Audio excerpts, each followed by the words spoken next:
Monkey Brass.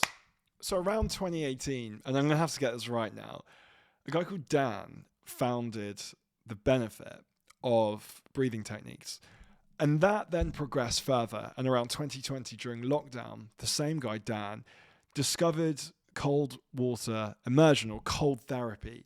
Now, it wasn't super high-end and complex what he was doing. He actually just had a fridge freezer in his garage and was just going into that and sealing it up.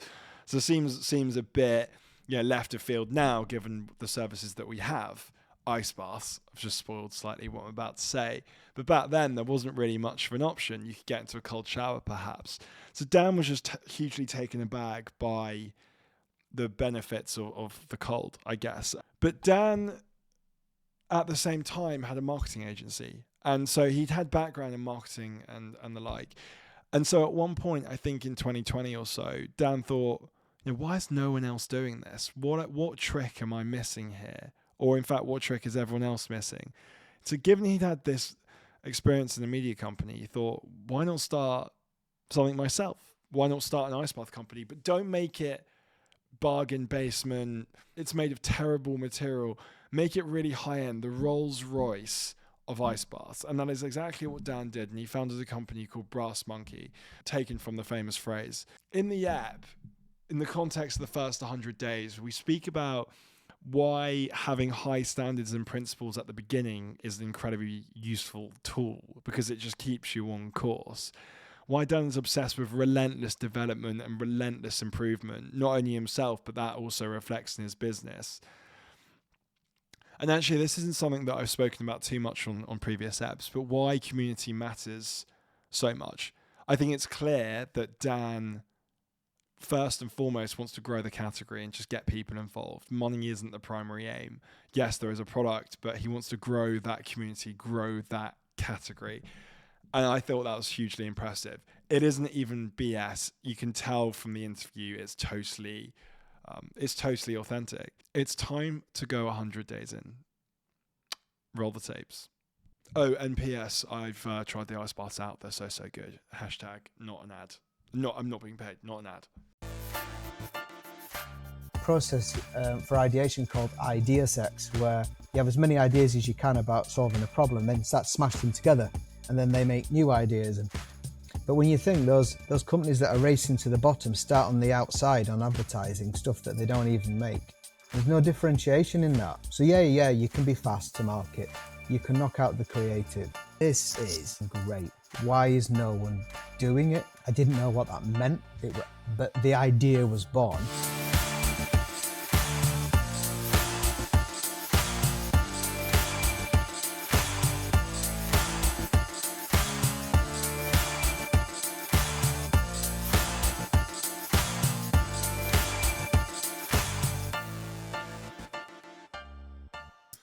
All right, let's crack on. Well, Dan, Okay.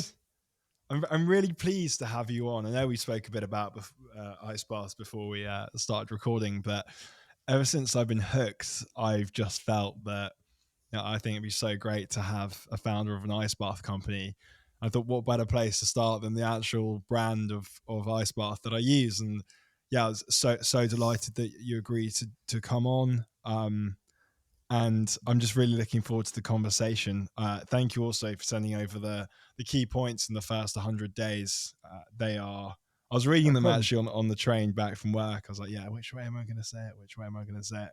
But I think let's start with your early life and early professional career. And I'm interested to know, were there any signs in that period that showed you that you maybe wanted to own your own business, be an entrepreneur?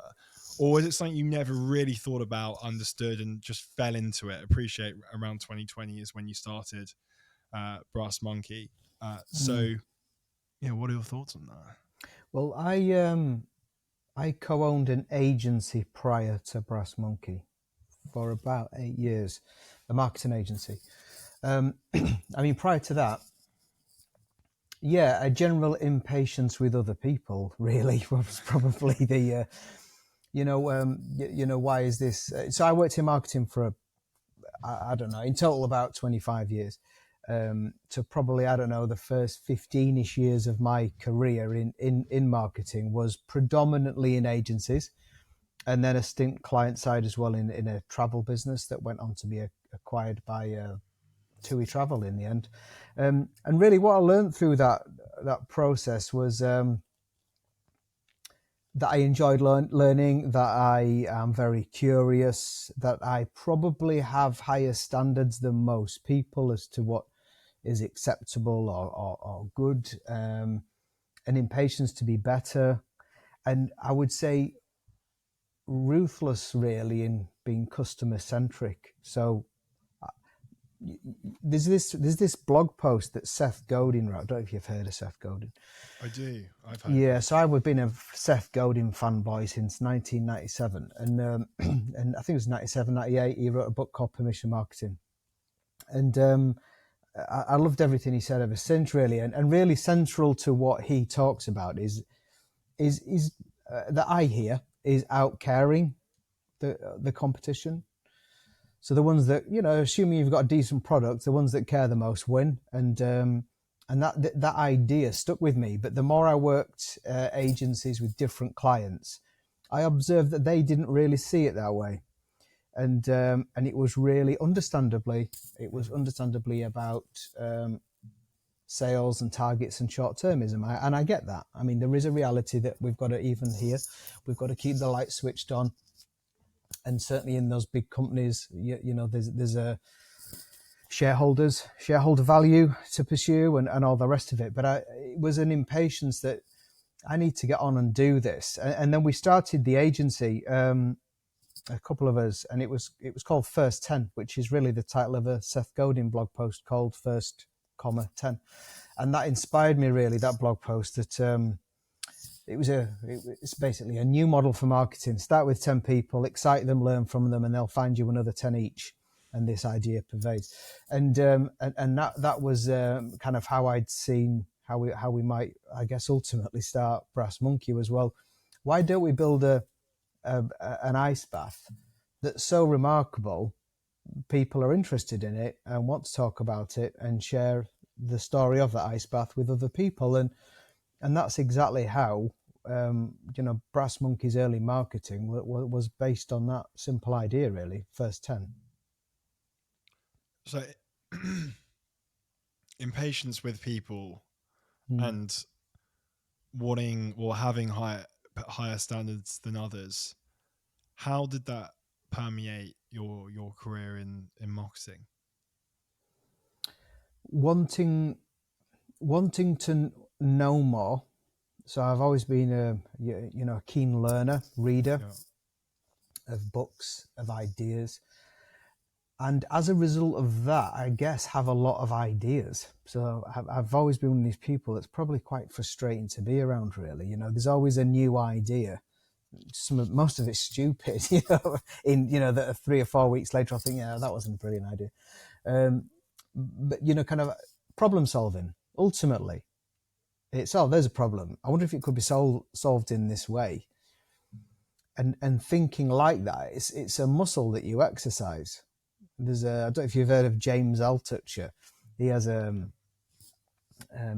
a number of really good books. I think it's a crypto guy now, but he wrote a few books on marketing. He's a really interesting fella, and he had this process for ideation called idea sex, where you have as many ideas as you can about solving a problem, then smash them together, and then they make new ideas. And those kind of processes and developing ideas on top of ideas out of other ideas was just something that I used to just enjoy, really. And of course, working in an agency, you're kind of in the ideas game. You're expected to have lots of ideas to solve problems because you get to enjoy doing that from not being within the confines of the business. And that was my career. But there's a time when, there was for me, where I thought, well, I want to build my own brand. I remember my dad, when I was growing up, he once said, you've got to put up or shut up. And I thought, it just struck me with the agency game. I thought, well, I'm really frustrated working in agencies, so I either do my own and get involved on my own, or I shut up and just enjoy the job and get on with it. And yeah, and that's how First 10 came to be, really. And that was my first foray into, self-employment. You literally, as you would imagine, starting as a freelance, and then from there connecting with other people, and then it became a few of us that were going to start. Let's grow the agency as a kind of a collective. I think there were 3 of us initially, and then a 4th guy joined, and that got to maybe 35, 40 people, probably 40 people in the end. Yeah, with a couple of big key accounts, and then we sold that. That business was sold into another agency, which was geographically very close to us. That they wanted to also grow their business bigger to then sell to a bigger group. So we became part of that journey. That became an interesting idea to play with, and it was the right time. and then really, as that progressed, it was clear that it wasn't going to be for me. That you're staying in agency world. I realized that I'd outgrown it, and it wasn't now just time to kind of grow my own agency. It was, well, grow my own brand. So this idea of put up or shut up came to pass, and I was thinking, right, well, what's next then? I'm frustrated with how other people are growing their brands, that they're not customer centric, that they're not taking time and care with the product. So I should do that. And that, but in what? I had no idea what I would do. And the idea for Brass Monkey came from just scratching my own itch, really. It was one of the, considering how long some ideas take to form, it was kind of assembled pretty much within a week what I was going to do. I don't know why. It was just probably of its time, really.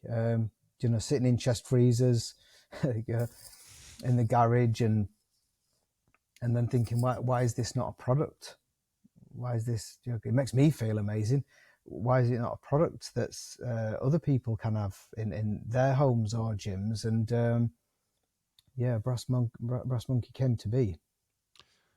So many of the previous guests I've had on, that the reason they've started what they have is from a personal problem, or they've encountered a solution that isn't really commercialized and available.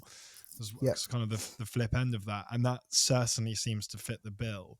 I know I think it was around 2018 that you first got exposed to cold exposure, if that's right, and then maybe that feeling existed for a couple of years, but as you say, the idea got really formulated within a week. I suppose at that time you were thinking, okay, and it's that phrase, put up or shut up. I think that's a really good way of saying it.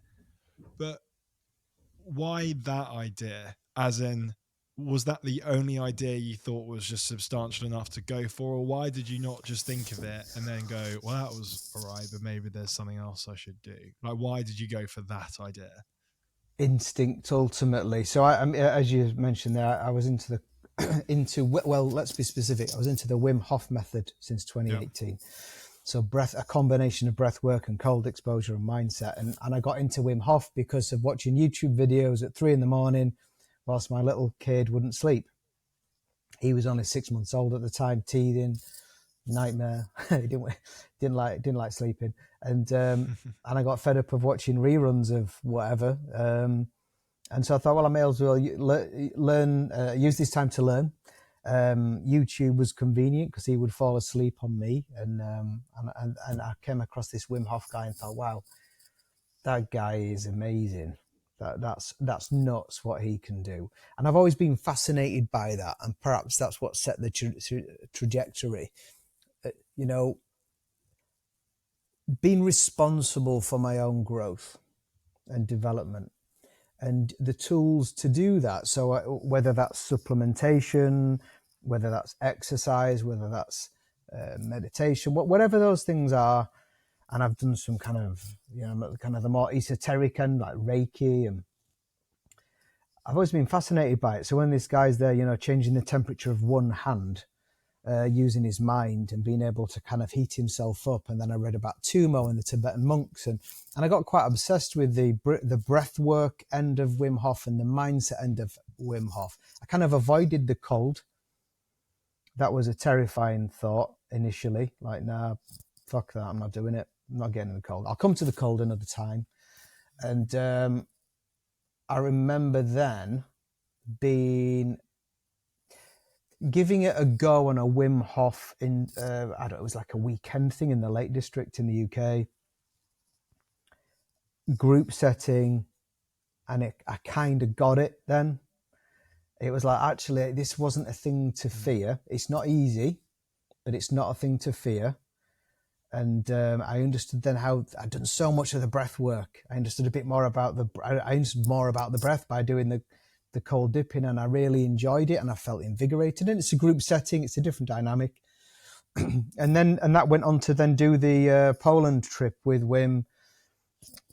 Feb maybe 2020. Where you go kind of half naked up the mountain in shorts and boots, and did that. Returned from that. And very much, listening to the man himself talk about, his stories and the benefits and combination of the method, how impassioned he was about that. That was all fresh in my mind. And then as we entered lockdown, and then realizing I'm not going to pursue this agency thing, and I was looking for what am I going to get off next? Brass Monkey wasn't an instant idea then, but I was using a converted chest freezer. When I say converted, I don't overstate that. It was siliconed up to not leak water everywhere. That's about it. Just siliconed the edges. That became a real tool for me because I struggled a bit in lockdown. Emotional well-being, feeling a bit crappy, and second guessing. Should I have committed to exit the agency? Am I stupid? I had bigger goals. I've not achieved them. Am I a failure? All those things, really. That kind of mindset. It wasn't very productive. It was dark enough to be uncomfortable. Not suicidal or anything. Not anything like that. But more in a ditch. And thinking, I can't get out of this ditch. Why do I not feel good? And then using the cold water, not the breath work, interestingly, using the cold water as a tool, I just felt in a different state afterwards. And this went on for many, many months. And then as the agency, late 2020 is when the idea then came. And I remember I just sat in the ice bath and thought, why has nobody built this? Why has nobody created a product? I've been using it. I'm a cold water practitioner. That wasn't even a thing then. I was experimenting with the breath. I was experimenting with visualization. You were talking before about hands aching and using ice baths, and that can be a struggle. And I'd been through that, and visualizing capillaries opening up and blood flow, and finding my heartbeat in the water, all kinds of and just thinking, this is fucking great. Why is no one doing it? I didn't know what that meant. But the idea was born. And really, when the idea was born, late 2020, the commitment was born, really. It was a case of when. I thought, I'm going to do this. I'm going to build an ice bath company. And I remember I went in, because my wife obviously knew that I was kind of a bit up and down emotionally at the time, and a bit detached at times. And I remember coming in from the ice bath, and I said to her, I know what I'm going to do next. I'm definitely going to get out the agency game. And she said, oh, that's brilliant.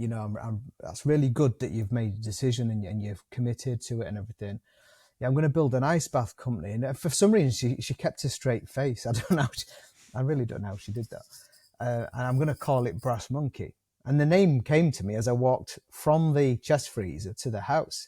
Yeah, I'm going to do that. So what will I call it? And it's just, when your brain's trained to do things for 20 years, in agencies, it was a very obvious, oh yeah, that'll be fun. That Brass Monkey, that makes sense, because the colloquial expression, cold enough to freeze the balls off a brass monkey. And I just thought it made me chuckle, and I thought, well, it's memorable, it's different.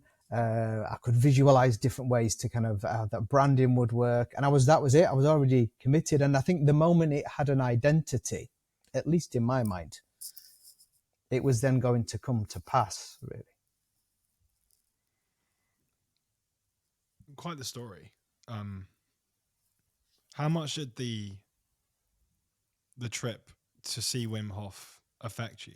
Like, was it significant. a real life-changing experience? Yeah, for sure. Yeah, the trips, even the trips with a qualified Wim Hof method instructor, and there are, I guess there are instructors and there are instructors, but certainly the ones that I went with, and we work with a couple now at Brass Monkey as well. They don't deliver Wim Hof method necessarily with us, but practitioners and people like that allow you to see the world in a different way. And Wim does that in quite a crazy way. He's one of those people that he commands a room, really. He's not necessarily a big guy, but when he's talking, he's a big guy. He's quite strange. He's one of those people, whose aura just kind of pervades a space, if that's the right way to express it. He has a presence, and he demands to be listened to. And I just really enjoyed listening to him. And it was like being in church in many ways. You're kind of being sold a set of ideas and principles and beliefs. And I didn't mind that. I was there to be sold too. And I enjoyed it. I enjoyed listening to him and his journey and his story. And then you meet other people with journeys and stories. And those experiences become transformational as a result, really, which is what you're hoping for, of course. That's why you're going, isn't it? You're not going there to come back the same person. You go in there because there's a degree of challenge. And as we say here, when we're challenged, we're changed. And that's what ultimately we're seeking to do. And there were some great instructors there that we worked with. Daniel Kluken, I don't mind name dropping, who's in Amsterdam, or just outside Amsterdam. Excellent. Wim Hof instructor, has his own business and teaches as well. And he was the lead guy in our group, and all these people are really inspirational, and it fits me. Always seeking to grow and be more. How do I be more?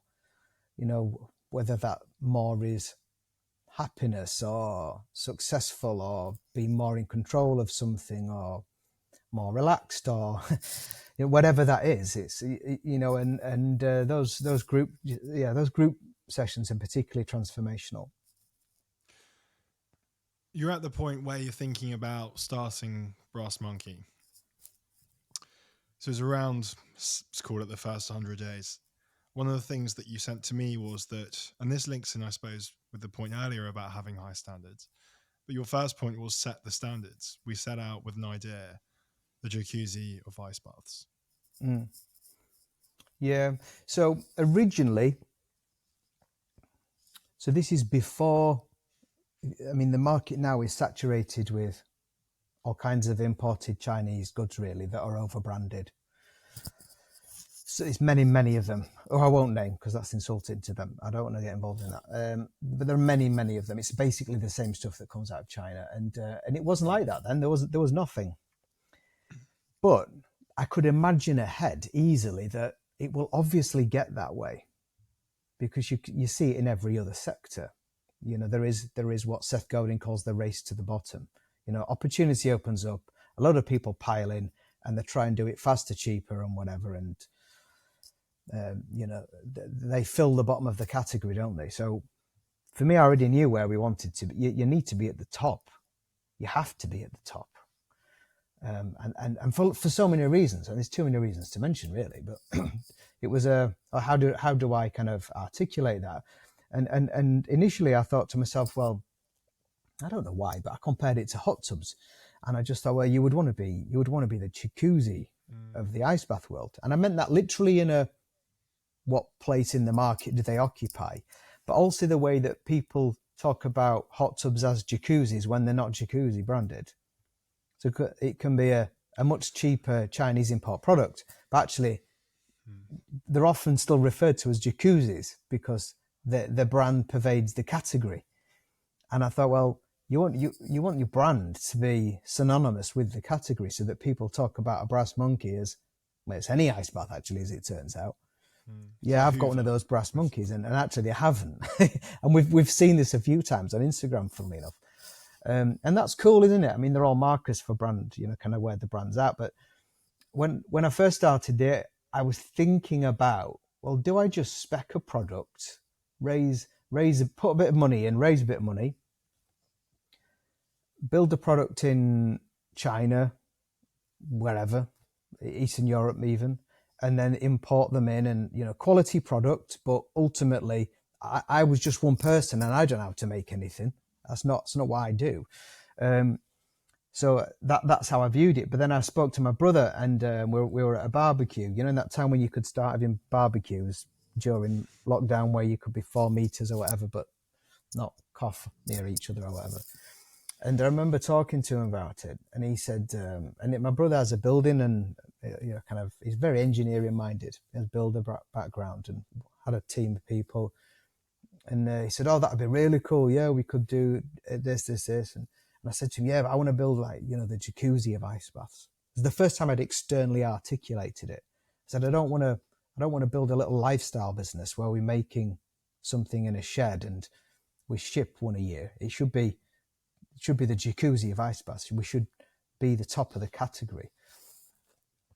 And he agreed, but I don't think he had any idea what the hell I was talking about at the time. But and that's what that's set course, really. That's never not been the case. When we decided, one, we're going to make them ourselves because he has those skills and could build out that infrastructure. And two, we have the brand capabilities to do that as well, so that we could start to become synonymous with a category. And we were away, really. It was just the two of us initially, and then quickly 4 of us, and went from there. But still today, you might imagine how many times we've discussed internally, should we brand inflatable ice baths? Shall we mass import an over-branded, largely plastic product from China? Because it's out there in the supply chain. It wasn't there in the supply chain even really 2 years ago. It was probably only just starting to come through, but now it's everywhere, and we probably get, I don't know, 4 or 5 emails a month of Chinese companies saying, we can do this for you. We do it for brand X and brand Y. Would you like to have your version? And we just say no. We build our own, and we build the best product for people that demand more, really. Another Seth Godin post. I'm definitely a fanboy. That's coming. He has this blog. I forgot what it's called. Marketing Paradox might be called, and it's these concentric circles. And and basically his point is, if you want to win, start on the inside. And the first circle is product, and the second circle, I think, is community, and it goes out. And the outer circle's advertising. But when you think those companies that are racing to the bottom start on the outside on advertising stuff that they don't even make, there's no differentiation in that. So yeah, you can be fast to market, you can knock out the creative, but the trade-off is competitive advantage. But it's very, very hard to start with your own product, and it's really hard to start to build the community. I remember the first Instagram post with 0 followers.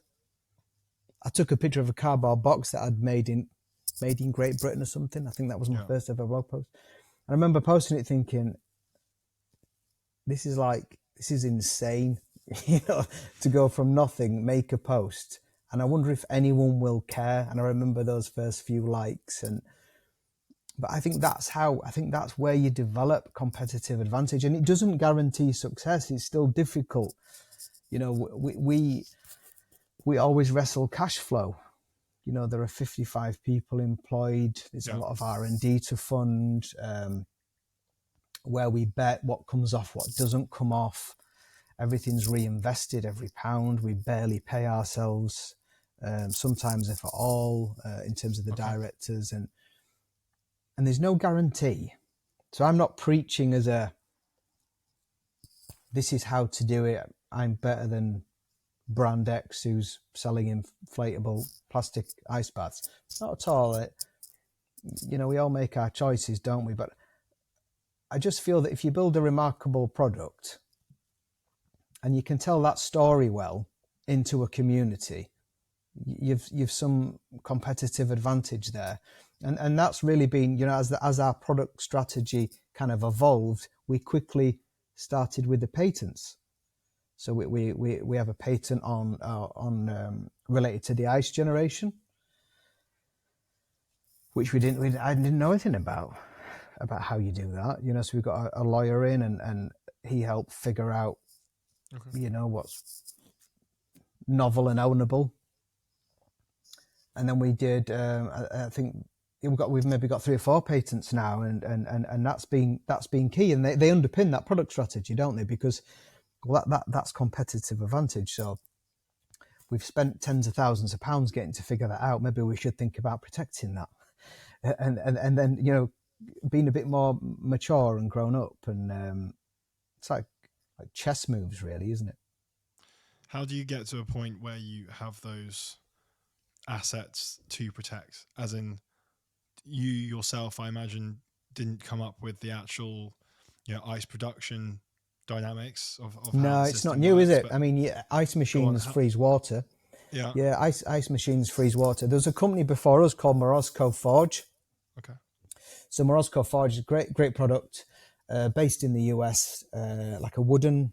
They started out with these wooden units, and I remember, seeing their products and thinking, great. I spoke with the guys because originally I was interested in importing, being a Morozko Forge UK guy. I thought that'd be great, plays to my strengths, but it wasn't going to really work out, and they were a bit apprehensive, understandably, like who am I? And they were freezing water before us. They were already doing it. But the difference was, I remember thinking, well, their product's very expensive to freeze water, essentially like a chest freezer does.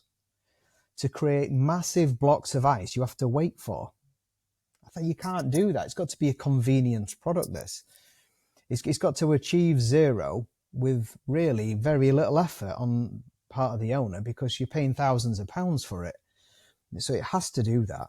And again, standards, product strategy. Well, let's do that. And then before we'd not even, I think maybe we'd sold 2 ice baths, and we'd already started developing the first PCB board with the software that would run. By doing that, it allowed that question of, well, can we protect this? What can we protect something? We can't actually protect freezing water, and Morozko Forge are doing that, and ice machines do that. But what we could do was figure out where the opportunity was to protect something, which is what we did. And that was by again, paying smart people, who, not how, paying smart people to help figure out, well, this is the bit that you would protect. Since then we've protected ice detection, so relating to an ice bath, so that or relating to a body of water, so that we can now detect ice formation, which makes our algorithm simpler and more efficient, use less power to create more ice, about 20% more efficient. We're not using that yet, but that will be coming soon on the Generation 3 ice baths. Essentially a sensor that detects that there's the right amount of ice there before it triggers the bit that we had the pattern applied, which is defrost. Certainly a trajectory of just iteration. That, I mean, you say going back from day zero. I mean, clearly there's a natural evolution of the technology, and I think a really good lesson is that if you do create something that has value, try and look at protecting it in some way, because it is competitive. Definitely, because it costs so much money.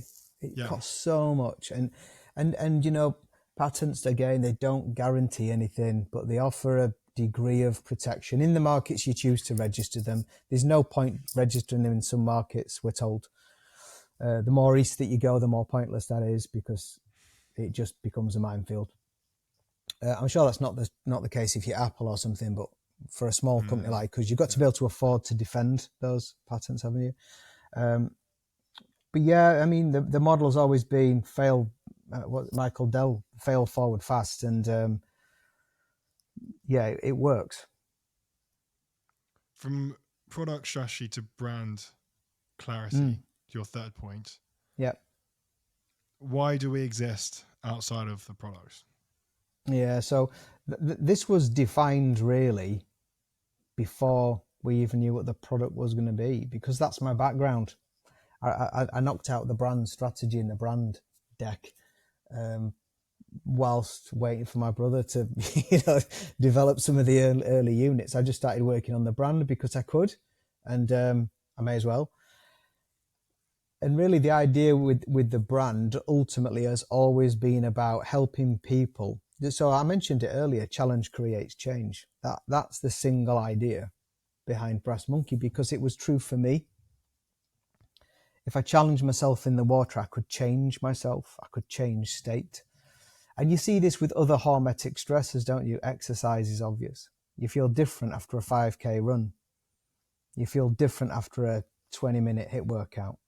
You challenge yourself and you change yourself. So this idea of, I said it again earlier, be more. So these were the early ideas that we were playing with. For that's the reason for the brand to exist. That's its role outside of being a product. So we can, in that Seth Godin sense, then, or we can tell stories about that to a community so that people can challenge and change themselves whether they buy an ice bath or not. It doesn't matter if they buy an ice bath. What matters is that we help people to benefit from that brand story. So whether we're saying we're guiding people on, how do you get into cold showering, how do you get into cold water immersion using a bathtub, how do you buy an inflatable product and start out. We advise people on all of that. It's not about, less so these days, it's all over the internet, but certainly at first people would say, I really can't afford your product, but how do I get started? And we would help them do that. And that was just because we knew how to do that. And we wrote the Deliberate Cold Exposure Guide. I don't know, we'd only been maybe going 6 months, and I wrote that. You can download that from our website for free, which is the kind of why, how, and what of cold exposure based on all the science that was around at the time. It's probably due an update now. And that idea, for me, really mattered, that we could deliver value to a community independent of selling products. Is the heart, and you mentioned this, community as a future competitive advantage, but is at the heart of building a community a real obsession with the benefit that it's given you, and therefore you want to help others, help people, and that naturally then creates community because it's so authentic. Yeah, why wouldn't you want to do that? It's insane to not want to do that. So we've been turning up at events at considerable cost, piling as many people as we can through the ice bath so they can get to experience 0 degrees, experience what that's like, meet other people. Some of these people are cold water enthusiasts, maybe in lakes and the ocean or whatever. Some of them are cold showers. Some of them are Wim Hof fanatics. Some of them have never done it before. Most of them probably that come on have never done it before. And we partner with Joe Wicks, Russell Brand before all that kicked off around him. Multiple events. Chris Evans, Carfest, all kinds of pop-ups and events, and it's all just to help people try it. We look like an events company when we're out there. There's no product for sale. There's no signage that gives you any indication that it's just about creating a connection with the brand. Because for me, you're moving people from a sales and marketing perspective. You're moving people through gates, and the first gate is, well, can we be the almost this philosophical pioneer to grow the interest in cold water immersion? That's the first thing, because really some of those are eventual Brass Monkey customers. So, and then it's, well, then can the brand serve them? So the next gate, well, I'm into cold water immersion, great, I go in the lake or whatever. And well, then we want to build an affinity with the brand. And then when you've got an affinity with the brand, that creates a permission to talk to them about other things. Gary Vaynerchuk as the idea of, jab, jab, jab, right hook. And, from a business point of view, what he's getting at there is each jab is delivering value. The right hook is the offer. We don't really machine it that way because if I'm honest, we're probably a bit slow to really professionalize and build a ruthless marketing machine. Really, I think probably is something we should really now get better at from a costs and efficiencies point of view. But it's always been about just deliver exponential value for people, really, and whatever the need that we can, we do. So if you look at our YouTube channel, we have an episodic content on there called Cold is My Teacher. And the Cold is My Teacher, you've got cancer survivors on there, the Stoltman brothers, Pete Doherty, the Libertines, all kinds of self-help experts. And we're just helping people unearth someone else's story to see if that's helpful to them. We don't sell ice baths off the back of that. It's just literally growing and building and adding value to a community because we want to help them to be more. It's funny, isn't it, the evolution of thought? Because you could look at Brass Monkey right now and say, wow, you're doing all these things, you're in these places. Wow, it seems a bit intimidating how you've branched out so much. Now you're thinking about the user experience and really micro sort of enhancements to the whole interaction. But it did start at one point, and the 5 pieces around setting the standards, product strategy, brand clarity, relentless development, and community. They're all things that seem easier to understand and things you did at the beginning. It is the basics, as you say. I think, there is always that evolution of, okay, we've done that, now we can start thinking a bit more micro. But I do think, it's really clear those 5 points. And so I like the way you frame the product and then the things going outwards, and then marketing and that lot is on the outside. But building a community and having such a love for the product that you're not really initially trying to sell it, you're just trying to grow the category and make people aware about all the benefits. I think it's an amazing blueprint for anyone wanting to start a business in that realm. I think it's a really good blueprint. Yeah, well, I hope so. And I can't take credit for it. Obviously, it's a combination of all those experts that I read, kind of year after year. And I'd encourage people to explore guys like certainly Seth Godin and, Gary V, really, really inspiring.